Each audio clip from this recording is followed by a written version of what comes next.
Hello and welcome to another episode of In the Trenches with Gang Green. I'm your host, Bubbs. Today is Saturday, November 9th, and we've got another New York Jets game preview today. Week 10 of the NFL season is here, and the New York Jets will travel out west to Arizona to face the Arizona Cardinals in a massive must-win Week 10 showdown to try and keep their slim but still season alive here with a win tomorrow. Just a little over 24 hours away from this one kicking off, and we're going to break down all angles of this game as we always do. Roadmap to victory. What will it take for the New York Jets to come out on top and win 2 in a row following last week's Thursday night victory against the Houston Texans to get to 3-6 on the season? We will get to all of that. As always, though,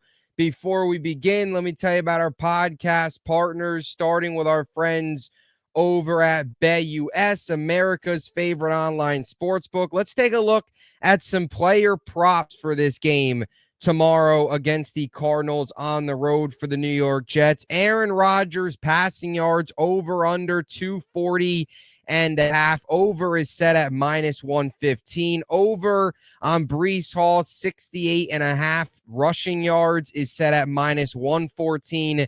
And Garrett over 67 and a half receiving yards after a big week last week from him. He's had 3 100-yard games in his last 5, is set at -117. If you want to get in on any of those props or any other sports betting options, check out BetUS and use my link in the description of this video to get a 125% sign-up bonus on your first 3 deposits up to $2,000. Also, our friends over at SeatGeek, looking to get a ticket to an NFL game, to an NBA game, to an NHL game, any sporting event, any event you can think of, plays, concerts, shows, you name it, SeatGeek has it. Tickets for everything.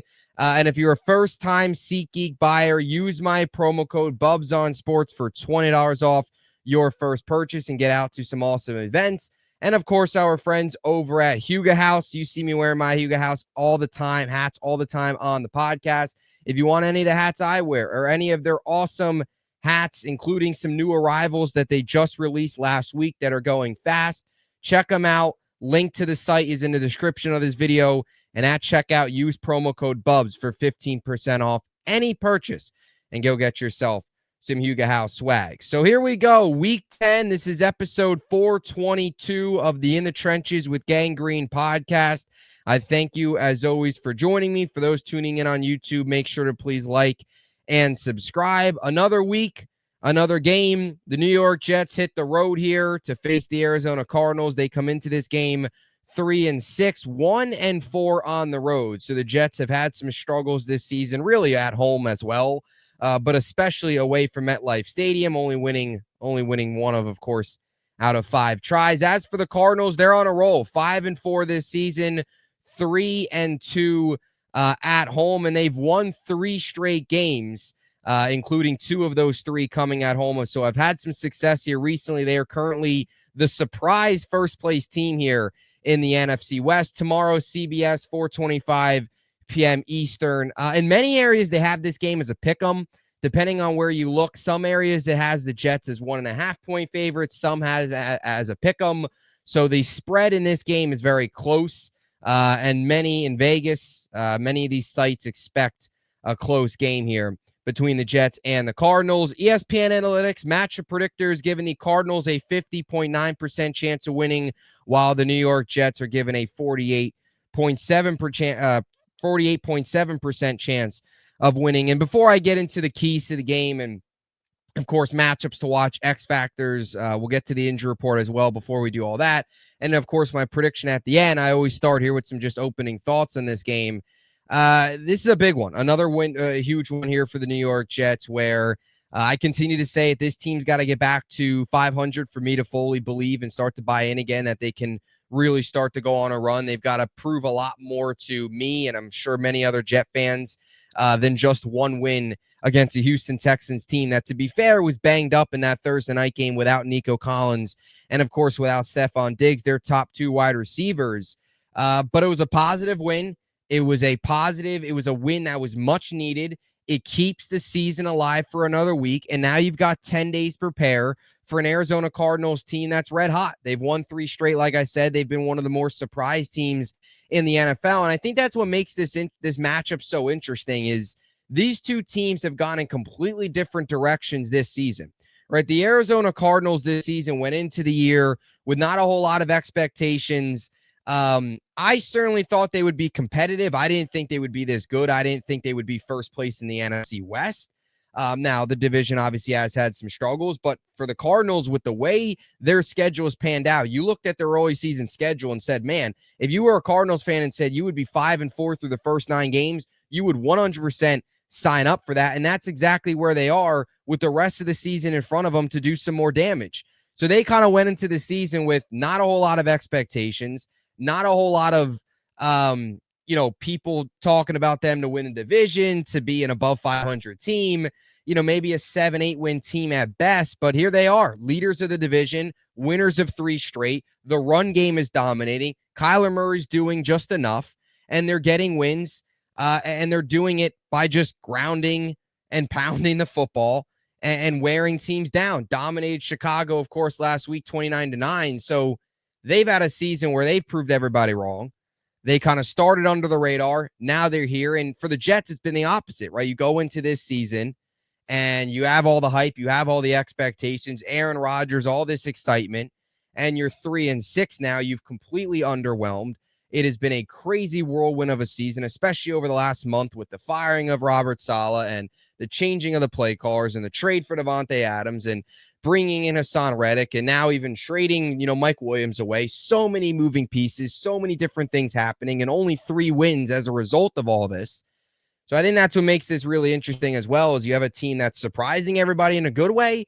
And then you also have a team in the Jets that I think some people are kind of surprised about how bad this has been so far through the season. But hopefully last week, something clicked with this team. And I continue to say that.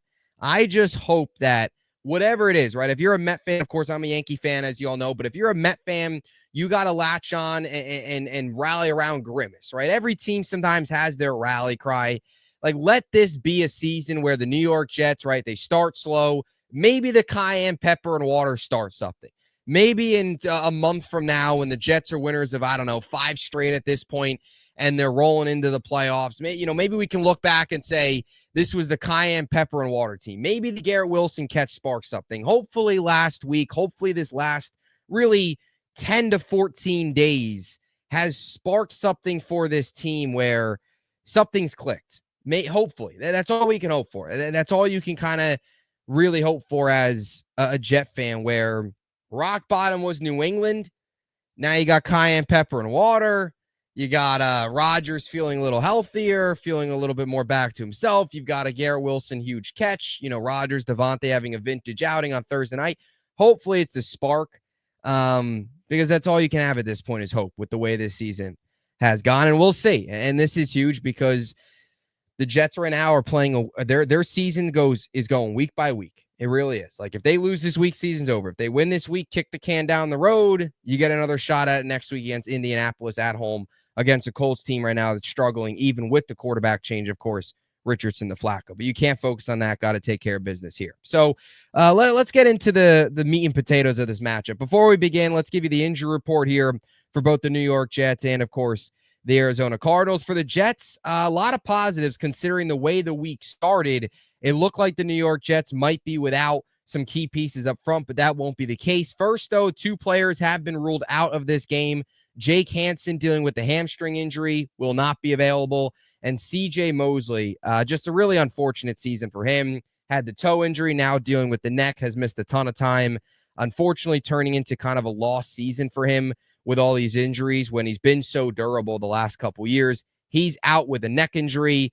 So another week with him out of the lineup. As for the players questionable for the New York Jets, Michael Carter II dealing with a back injury, Tyler Conklin dealing with the ankle, Morgan Moses knee, Chaz Surratt heel, Solomon Thomas knee, and Elijah Vera Tucker dealing with the ankle. However, Morgan Moses and AVT are both expected to play in this game, and John Simpson as well, who found himself on the injury report earlier in the week, is also expected to play, which means the New York Jets will have their full starting 5 offensive line together for the first time since week 7. So it's been a couple weeks, but they are back. No Olu slotting in there. Hansen will be out. So if something does happen to the guards, you could look as Olu to step up again. But a real big positive to see Moses and AVT as well. Really AVT, just because of the history there with the injury bug. Good to see him back out there. So overall, the week started kind of a little doom and gloom from an injury perspective for the Jets, but you head into this game a lot healthier than I think many expected. And as for the Arizona Cardinals, pretty clean injury report, considering it's a Week 10 matchup. We're here in November, but only 3 guys on the report. 1 player out, that's Darius Robinson, who will have to wait another week, probably until after the bye, to make his debut, dealing with a calf injury. And in questionable guys are Jonah Williams, big piece there on that offensive line, dealing with a knee. He's been out since the first quarter of that Bills game in week 1. And Jalen Thompson dealing with an ankle. So pretty clean injury report otherwise, though. Short report there for the Arizona Cardinals. So with that being said, let's get to the roadmap to victory. What will it take for the New York Jets to head into Arizona on the road, extra time to prepare, pick up a W, and keep this season alive for another week before you face the Colts back at home next week, which, of course, is now a 1 o'clock game as opposed to that Sunday night game. We'll start here on offense. My first offensive key, it's going to be start fast, and this for a couple reasons. Number one, the New York Jets this year have not started fast at all. In many of these games, they have not started fast. The Jets have had a lot of slow starts on offense this year. You look at last week as just a prime example, as much as you look at the second half of a huge positive, Rodgers having the 3 touchdowns, 2 to Garrett, the Devontae Adams, they shut down Houston really in the first and second half. The defense dominated. Defense was all over the football on Thursday night. But the second half, you saw things unlock with the offense. As much as the second half was great, the first half was dreadful last week. It was awful. Booed off the field. You got sell the team chance, all this stuff, rightfully so. It was bad. And that's been a common theme for the Jets this season. And starting fast tomorrow is huge on a couple reasons, which we'll get to here in a second. But here's just some numbers. The New York Jets this season, in their 9 games played, have scored first in just 3 of them. And that's field goals and touchdowns. I'm not just talking about first touchdown or first field goal. Both of them combined, they have only scored either the first field goal or the first touchdown of a game in 3 times this season. They have put up points first out of 9 games, which means they've fallen down in games 6 of the 9 games this season. Now, the games they have scored first in, they are only 1-2 in.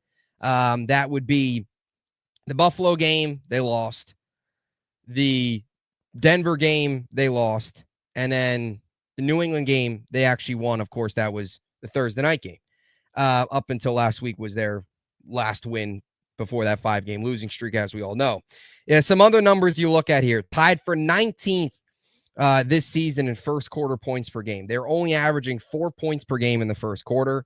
And they're 21st in the NFL in first half points per game. They're only averaging 9.6, so just a tick under 10 points in the first half of games this season, which is inexcusable. And when you look at Arizona, they are top 15 in first quarter points and first half points from an offensive perspective. So Arizona puts points on you early in games, which means if you fall down early, you start off slow, you're going to have a tough time getting back into this race. And that's why this week is so important. To me, the biggest thing, and we'll talk about this as well on defense, but a lot of these tie together. The New York Jets have got to find a way to put up points early in this game. Because if you don't, and they can't get a lead, the Arizona Cardinals, that's going to allow them to just run the football. They're going to have a lead. They're going to be able to run down the clock. And that's where James Conner and this entire Cardinals rushing attack can just wear you down. If you find yourself going in a halftime down 13-3, or heck, even 10-0 or 13-0, something like that, you're going to have a tough time getting back into the race because the Cardinals and their really good rushing attack against the Jets defense that's had a problem stopping the run is just going to keep running, and you're not going to be able to get back in it. If you start strong and you get out to an early lead, that'll force the Cardinals to pass a little bit more. They'll have to come back into the game, and that's where things can really tilt into the Jets' favor. And I'll also say this about starting fast. The Jets coming off of bye weeks, coming off of Thursday night games, never do well. They never do. We saw it earlier in the year. Anytime the New York Jets have an extra day to prepare, they never do well. Like they just don't win games when they have extra time to prepare. This is the same example here. No reason with 10 days to prepare. You saw what the Arizona Cardinals bring to the table on Sunday against the Chicago Bears. There's no reason this team should not be able to come out into this game and start fast, especially on the road. Start strong. It's another thing the Jets always struggle with, going across country and winning football games. They never do a good job going out west and winning games. Let's change that this week. Start fast. It is huge. Score early. Put the pressure on Arizona. Force them to pass as opposed to run, because if they get a lead, they're going to run it, and they're going to try and just hold on to the lead and play it safe. And that does not work at all into the favor of this Jets defense, which struggles against the run. So start fast is my first Jets offensive key. My second offensive key here, it's kind of a mix between a couple things. But with Mike Williams going down, I think we've got to see more Malachi Corley. I know Rodgers and even Jeff Ulbrich have talked about Irv Charles getting a bigger role, which, I mean, I don't love that idea, but sure. I want to see more Malachi Corley. I just think from a Jets perspective as well, like, you draft this guy, you talk about trading up for him, all this stuff, how high he was on your board. You see the draft room, how hyped they were, the Yak King, all this stuff, and the guy's not even playing. And I know he had the whole drop before the end zone last weekend. I get all that. But that can't be that can't be the reason why, like, people don't want to play him or not going to play him. I want to see more Malachi Corley. Gibson's going to get a lot of burn. But to me, another guy that I think the New York Jets need to have a big day tomorrow, and the New York Jets need to feed him, and that's Breece Hall. I think you kind of look at this Jets receiving core right now. Devontae Adams, Garrett Wilson, those are your top two guys. Very top-heavy. Was always top-heavy, and now is even more top-heavy with Lazard still on IR and Mike Williams, of course, being dealt to the Pittsburgh Steelers. So you now find yourself in a situation I kind of view with the third wide receiver kind of being more by committee between Irv Charles, Xavier Gibson, maybe a little Malachi Corley. I kind of view Breece Hall as like that third wideout. And I want to see some Breece Hall tomorrow heavily involved in this passing offense. I also think it's important. I just wrote down feed Breece. I also think it's important, get this run game going early on. The Jets have started to have some success the last couple games, really the last two games. They've started to have some success with the run, specifically with Breece Hall. Right earlier in the year, Breece Hall yards per attempt was down. Was just getting stopped at the line. The burst wasn't there. But the last 2 weeks, he averaged 5 yards per attempt against New England and averaged 4.9 yards per attempt against Houston. So really averaged 5 yards of it per attempt the last 2 weeks in a row. They got away from the run against New England, which killed them in that game. But last week, they started to stick with it, and the run game kind of opened up the pass. And that's kind of what I hope we see tomorrow. Early on, get Breece Hall involved in the rushing offense as a runner, of course, right? Hopefully the yards per attempt is there, picking up some yards, creating third and short situations, even third and, a 2nd and 2, 2nd and 3, give it to Breece, pick up the first down. Then they focus on the run. That can open up the pass. That can open up Garrett. That can open up Devontae. That's what I want to see early tomorrow. And I also want to see Breece Hall get involved and get a lot of looks in the passing offense as well, which we saw him have a huge game in that Pittsburgh Steelers game. However, the last 2 weeks from a passing perspective, from a receiving perspective, hasn't gotten many looks. When you look at Breece Hall's numbers this year as a whole, 126 carries from a rushing perspective for 502 yards, 4 yards per carry, and 3 touchdowns. When you look at his numbers from a receiving perspective, he's caught 35 of the 50 passes targeted to him, 327 yards, 9.3 yards per reception, and a touchdown. And you look at his overall numbers, 161 touches, 829 yards, 5.1 yards per touch, and 4 touchdowns. So the numbers haven't been great, but you're starting to see him this last couple weeks start to get back to himself. The yards per attempt starting to climb back up. Even as the whole season, a couple weeks ago, he was down to like 3.3, 3.4. He's gotten it back up now to 4 yards per attempt. You saw him have a big game against the Steelers receiving wise. So tomorrow, I think big Breece Hall day. Get him involved early, open up the pass game, and get him involved in the passing offense as well, especially if you don't have a ton of faith in Irv Charles, Malachi Corley, and Gibson. Breece Hall is a guy you know can be a threat in the passing offense as a receiver. So feed Breece, key number 2 for tomorrow's game.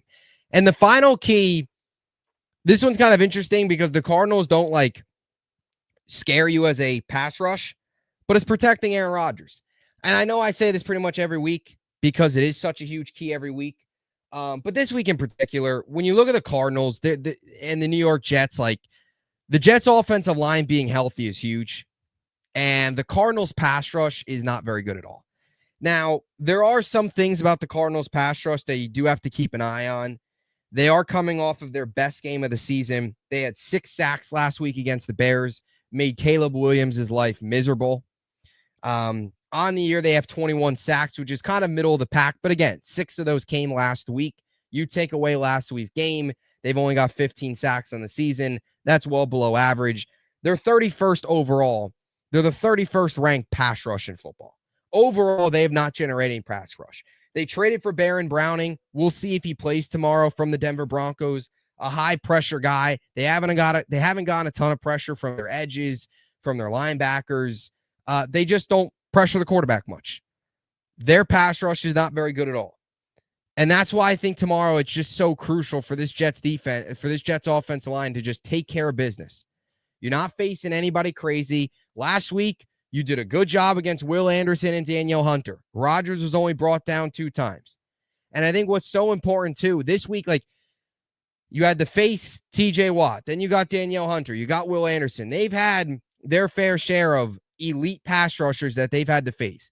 This week, nobody on the Arizona Cardinals scares you one bit. Even if Baron Browning's out there, he does not scare you.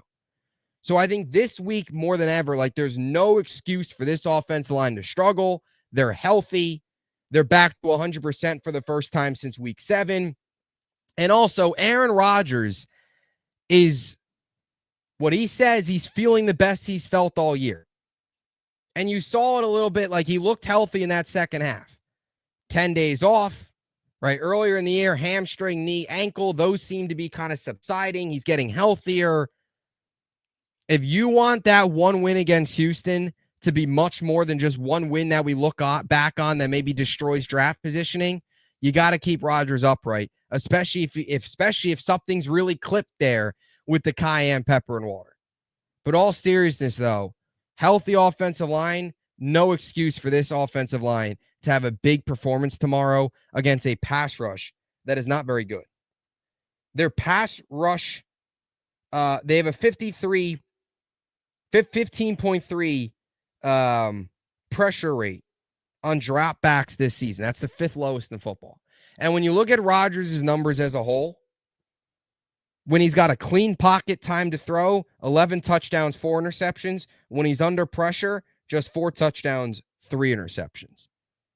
So it shows you the big difference there between Rodgers when he's clean pocket, got time, versus Rodgers when he's under pressure. And this week, so important, just because the Cardinals they're not going to throw a lot of pressure your way. They don't blitz a ton. They're just not a dominant team from a pass rush standpoint. And the Jets having a healthy offensive line with Rodgers seeming like he's the healthiest he's been all year. You can't let tomorrow be a day where they have another big game or maybe something clicked last week against Chicago. You can't go out there and get sacked 5-6 times. So those are the 3 offensive keys. Start fast, feed Breece, and protect Aaron Rodgers, who, by the way, this season, 62.3% completion percentage, 2,107 yards, 15 touchdowns, 7 picks, 6.7 yards per completion, 88.4 passer rating. and a 53.2 QBR. We now move on to the defensive side of the football here for the New York Jets. And the first defensive key is huge. This, to me, will ultimately decide what happens tomorrow at 4:25 Eastern in Arizona. And that's containing James Conner. If the New York Jets win tomorrow, that means they contained and slowed down James Conner. If the New York Jets lose tomorrow, that means James Conner and this Cardinals rushing attack ran all over him. I mean, Jeff Ulbrich, the Jets, there's clearly a big focus this week at One Jets Drive on stopping the run. It's gotten to the point where the Jets stopping the run has gotten so bad, their tackling has gotten so bad, where head coach, interim coach Jeff Ulbrich showed a tackling presentation to the team this week. Which, who knows? Maybe we sit here tomorrow at like 7:30 when the game's over, and that the whole Jeff Ulbrich tackling presentation will just turn into another meme for people to pick fun at the Jets at. But it's clear as day the Jets realize their run defense needs to be significantly better if they want any chance in this game. Rodgers can go out there and he can have Devontae and Garrett go off for a huge day. They're not going to win this game if they just get torn apart on the ground and if they get dominated in the trenches up front on the defensive line. They've got to slow down James Conner. When you look at the numbers, 147 carries on the season, 664 yards, 4.5 yards per carry, 4 touchdowns. He's 6th in the NFL in carries, 6th in the NFL in yards, tied for 18th in the NFL with those 4 rushing touchdowns. Now, you look at what James Conner did last week. Last week was huge, very impressive. 18 carries, 107 yards, just a tick below 6 yards per carry at 5.9. Didn't reach the end zone, but averaging 6 yards per attempt pretty much on 18 carries and 107 yards is phenomenal afternoon for him. And what scares you the most is what they did as a team last week. It wasn't just James Conner. It was many other guys getting involved for that Arizona Cardinals rushing attack. Heck, Trey McBride, the tight end who we'll get to here soon, had a touchdown on a jet sweep. But Trey Benson, Amari DiMarcado, both had touchdowns. You know what Kyler Murray at times can do with his legs, which we'll also get to here in a second. As a team last week, 34 carries, 213 rushing yards, 6.3 yards per carry, and 3 touchdowns. And most importantly, a 29-9 victory. That's what teams that can run the ball do to you. They just run it, keep running, wear you down. Offense can't get into a rhythm because they're barely on the field. That can't happen tomorrow against the New York Jets. They've got to find a way to slow down James Conner. And to be honest, the Jets they don't give you a ton of confidence that they can stop the run because they haven't stopped the run all year. When you look at the Jets this season, out of their 9 games, 7 of them, they've allowed opposing running backs to go for at least 100 yards. So 7 of the 9 games this year, the Jets have allowed 100-plus rushing yards. Some other numbers to give you. The Cardinals this season, James Conner this season has had 4 100-plus yard games. All 4 of them have come at home. Tomorrow will be inside his home building. I don't know if that's really a big deal, but just an interesting note that I wanted to share.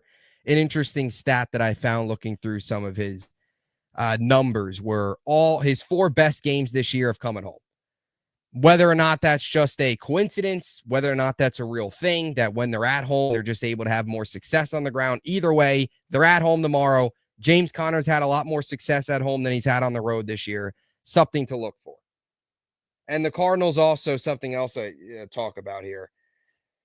They're averaging 5.3 yards per attempt this season. That's first in the NFC. They're ranked 7th in the NFL as a rushing offense in terms of yards per game with 149.7. The Jets defense, 21st in the NFL stopping the run with averaging 132.6 yards per game allowed in games this season. So if there was ever a day for this Jets defense to have a much better tackling outing, win your one-on-one battles up front, whatever it is, if there was ever a day, it would be tomorrow in a must-win game to keep the season alive for another week, because this will be one of their toughest tests they face all year. And it's not even just like, oh, they're facing an elite running back. It's just the Cardinals, like specifically the last 2-3 weeks, have been really good on the ground. Like, they're a hot running team right now. Really, really good. They're running their best they've ran all season. Their rushing attacks at its best right now. So, got to slow them down. That's key number one. And really, that's the biggest key.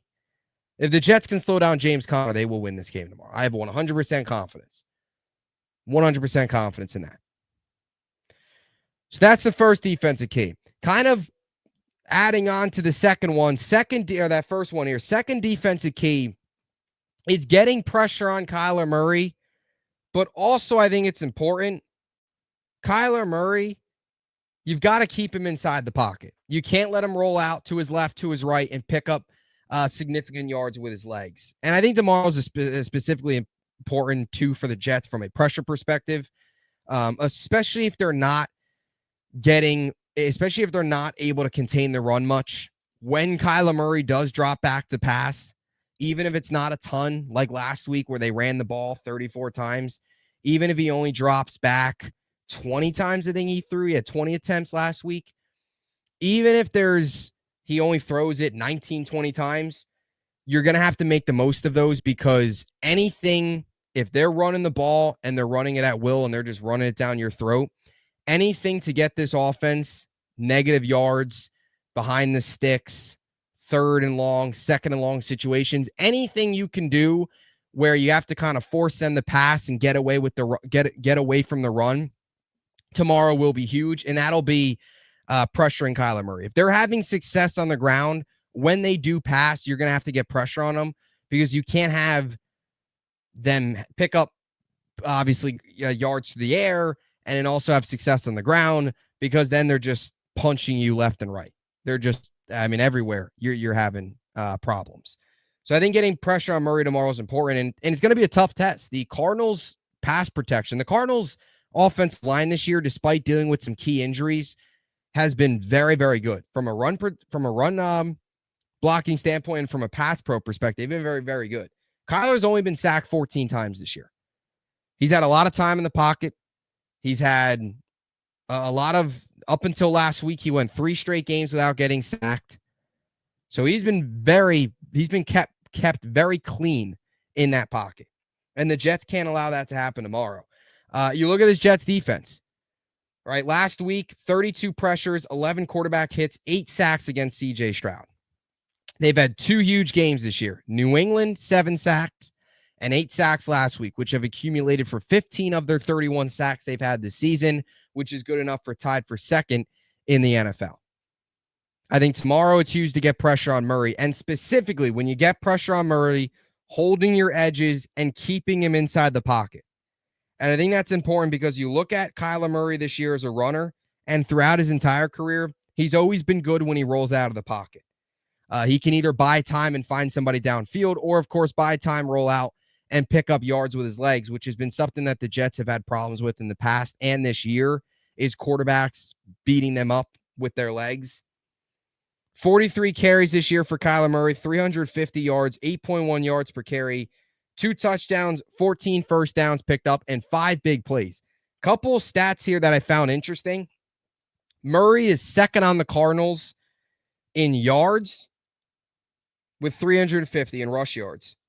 His 8.1 yards per carry right now is a career high. And he's had 5 big plays, which are runs of 20 or more yards. He's had 5 of those. That leads the team. So as good as the running backs have been, as good as James Conner's been, Kyler Murray's been a crucial piece to this Cardinals rushing attack, picking up yards with his legs. And the Jets have had problems against quarterbacks that are mobile. So pressure on Murray, keeping him in the pocket at the same time, I think will be huge, especially if James Conner's having a big day. When they do drop back to pass, if you can have them have those negative plays, force Kyler Murray into mistakes, that is huge for this defense. You've got to find a way to dominate one of these aspects, especially if Conner's having a big day. So get pressure on Kyler Murray and keep him inside the pocket. And my final defensive key here, slowing down Trey McBride. You look at the Cardinals, and the big story going into the season for them was Marvin Harrison Jr., right? the Ohio State product, son of Marvin Harrison, of course, all-time great receiver, 4th overall pick. Everybody, including myself, you thought Kyler Murray all these years had D-Hop for a couple years, but over the last few seasons, specifically last year in the 8 games that Kyler Murray played in, they had no receivers. Like Greg Dortch was like their top receiver. They also had, obviously, they also had Michael Wilson, who was a rookie last year out of Stanford, 3rd-round pick. So they've had some pieces, but nobody was that elite number 1 receiver. They were missing that big-time playmaker, and they thought they were getting it in Marvin Harrison. But to be fair, early on here, the Marvin Harrison and Kyler Murray connection has been kind of off. It hasn't been nearly as strong as some expected. There's certainly been some moments. There's been some flashes. He's had 2 100-plus yard games. He's got 5 touchdowns this year, which is good for tied for 7th in the NFL. So he has had some success in certain areas, but all in all, it's been very inconsistent and it's been choppy. And really the guy to look for tomorrow, especially from a Jets defensive perspective, is Trey McBride. Because the Jets have had some struggles in the past with tight ends. We talk about it. The 2 biggest things that haunt this Jets defense is good tight end play and teams that are good on the ground. Even teams that aren't good on the ground usually find success against the Jets, but especially teams that are good on the ground and quarterbacks that run. But that kind of go into the whole good on the ground story there as well. You look at Trey McBride this season, very, very productive year. 45 receptions, 60 targets, 481 yards, 10.7 yards per reception. He's picked up 23 first downs. Some numbers here. First on the Cardinals with those 23 first downs picked up. Always an interesting stat that I like to dive into. His 481 yards this season lead the Cardinals. He's also 3rd amongst tight ends in the NFL in yards with those 481. By the way, he's averaging 60.1 yards per game. 60 targets leads Arizona. So he's the most targeted receiver on this Cardinals team at the tight end position. And his 45 receptions are 3rd amongst all tight end in football, and he's 1st on the Cardinals in reception. So he has been, as a tight end, the best receiver for the Arizona Cardinals, taking a massive year 3 leap on his way to a huge career year here for the 3rd-year tight end out of Colorado State. This is a guy that last year you saw him and Kyler Murray have that connection, finish with 825 yards. And this year you're seeing it over a full slate really take off. He's a guy tomorrow that the Jets got to keep an eye on. If you can slow down James Conner and Trey McBride, you have a really good chance of winning, because you've got to hope you trust the Jets corners against Marvin Harrison and some of these other receivers to step up and make some plays against him. But McBride tomorrow, whoever's on him, whoever's covering him, got to find a way. Step up, make some plays, especially if the run game's not going well. Kyler Murray, if they are forced to pass, is going to look for McBride, because that's who he's looked for all season long as his top target. So again, the defensive keys contain James Conner. I could have honestly said that and left it there. Get pressure on Kyler Murray, keep him inside the pocket, and slow down Trey McBride, who's had an excellent season there for them there at tight end. Some X factors in this game. Let's go Jets offensive X factor. We'll go Breece Hall here. I think it's a huge X factor tomorrow. I know that might sound obvious. I try and find sometimes unique X factors. I was going to go with like a Malachi Corley could be an X factor tomorrow if they get him involved, and I would definitely see that. But the reason I go Breece Hall is I think if you early tomorrow, he can have success on the ground, and the yards per attempt he's picking up, 4, 5, 6 yards, maybe a big run here and there, and it can open up the pass game, and then you can get him involved as a receiver with the lack of depth at receiver. I think Breece Hall could be in for a huge day tomorrow, and really a huge day next week as well, where we're kind of in this 2-week window of no legitimate third wide receiver on this team right now. It's kind of, again, Irv Charles, Malachi Corley, Xavier Gibson, and then like Breece Hall. And who knows if they activate like a Jason Brownlee or Brandon Smith from the practice squad. But that's kind of where the Jets are. So while they're kind of in limbo these next 2 weeks before Lazard most likely comes back from IR after the bye week for that Seattle game to open up December, this is like a opportunity here for, Breece to kind of have a pretty big day tomorrow. And really the wide receiver depth as a whole, you could name as an X factor. And you want to throw the offensive line in there as well. You can even say, look, Garrett Wilson and Devontae have got to be their dominant self, right? The first 2 weeks, the whole Devontae Rodgers connection was kind of rusty. It was last week. Just did they actually click again? Are they back to kind of dominating with each other? Or was last week kind of just a 1 week thing? Garrett's been very good. He's got to continue that. So you could say those two guys as well. For such a top heavy wide receiver room, they've got to show up. Defensive X factor here. I think you look at Jamie Sherwood tomorrow is a big one. Big piece from a linebacker perspective, stopping James Conner. Also in coverage as well, if he ever is matched up against McBride, could be something to look for tomorrow. But stopping the run, linebackers, safeties, guys in the secondary, you've got to tackle. Sauce, you've got to tackle. Wrap up, tackle. You know, it's been such a problem this year for this team, especially for certain players. Look for Jalen Mills tomorrow, who's actually provided a nice boost for this defense. Look for him to potentially make some plays. But to me, Jamie Sherwood, I will also say this, Jets defensive line, to me, I always say it, you watch this team live, and then if you go watch back some of these games, they just lose their reps one-on-one up front on some of these run plays. Like you see a run play where 3 of the 4 Jets defensive linemen are just getting completely screened out of the play, completely pushed to the left. Offensive line doing what they want at will.